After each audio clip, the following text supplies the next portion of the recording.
উপজেলা নির্বাচনের পরের ৩ ধাপে ভোটার উপস্থিতি বাড়বে বলে আশা করছে আওয়ামী লীগ। নির্বাচনে শক্তিশালী বিরোধী দল না থাকা ছাড়াও প্রথম ধাপে ধান কাটার মৌসুম ও বৈরী আবহাওয়ার কারণে ভোট কম ছিল বলে মনে করে ক্ষমতাসীন দল। তবে সুষ্ঠু ও শান্তিপূর্ণ একটি স্থানীয় সরকার নির্বাচনকে সাফল্য হিসেবে দেখছে ক্ষমতাসীন দলের নীতি নির্ধারকরা। দেশের ১ নম্বর গ্লুকোজ ব্র্যান্ড গ্লুকোম্যাক্স টি একই এনার্জিতে এলো নতুন প্যাকে। মঙ্গলবার ১৬০টি উপজেলায় দ্বিতীয় ধাপের ভোট।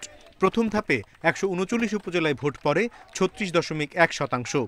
এবার ভোটার উপস্থিতি সবচেয়ে কম। এর আগের ৩টি উপজেলা নির্বাচনের মধ্যে ২০০৯ সালে ভোট পড়ে ৬৮.৩২%, ২০১৪ সালে ৬১ আর ২০১৯ সালে ভোট পড়ে ৪০.22%। প্রথম ধাপে ক্ষমতাসীন আওয়ামী লীগের অন্তত ১১০ জন চেয়ারম্যান পদে জয়ী হয়েছেন। প্রকাশ্যে সন্তুষ্টির কথা বললেও ভোটার উপস্থিতি কম থাকায় বিব্রত দলের নীতি নির্ধারকরা। আগামী ৩ ধাপে ভোটার বাড়ানোই লক্ষ্য তাদের। আওয়ামী লীগের লোকেরাই ভোট কেন্দ্রে আসুক, এটা আমরা চাই না। আমরা চাই সবাই অংশগ্রহণ করুক এবং সব দলে অংশগ্রহণ করুক। এই নির্বাচনেও বিরোধিতা করে এবং বিরোধিতা করার জন্য লিফলেট কাগজ বিতরণ করে। বিএনপি আগে বলতো যে মাঠে কুকুর বসে আছে, মানুষ নাই। সেরকম তো না, মানুষ তো আসছে।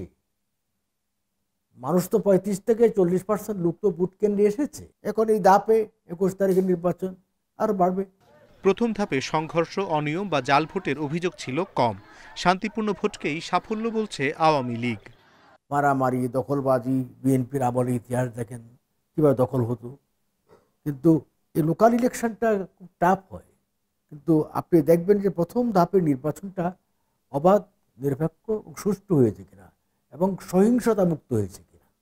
ভোটাররা ভোট কেন্দ্রে এসে ভোট দিবে, পার্সেন্টেজ একটা ব্যাপার, এটা আমরা অস্বীকার করি না। তবে ভোট দিতে না আসার পিছনের অনীহার অনেকগুলো কারণ থাকতে পারে। সে কারণগুলোই আমরা এখন খোঁজার চেষ্টা করি। আওয়ামী লীগ নেতারা বলছেন, সার্বিক মূল্যায়নের সময় এখনো আসেনি। ৪ ধাপের ভোট শেষ হলে চুলচেরা বিশ্লেষণ করে পরবর্তী কর্মপন্থা ঠিক করবে হাইকমান্ড। গণতন্ত্রকে আরো শক্তিশালী। অনিমেষ কর, ইন্ডিপেন্ডেন্ট নিউজ, ঢাকা।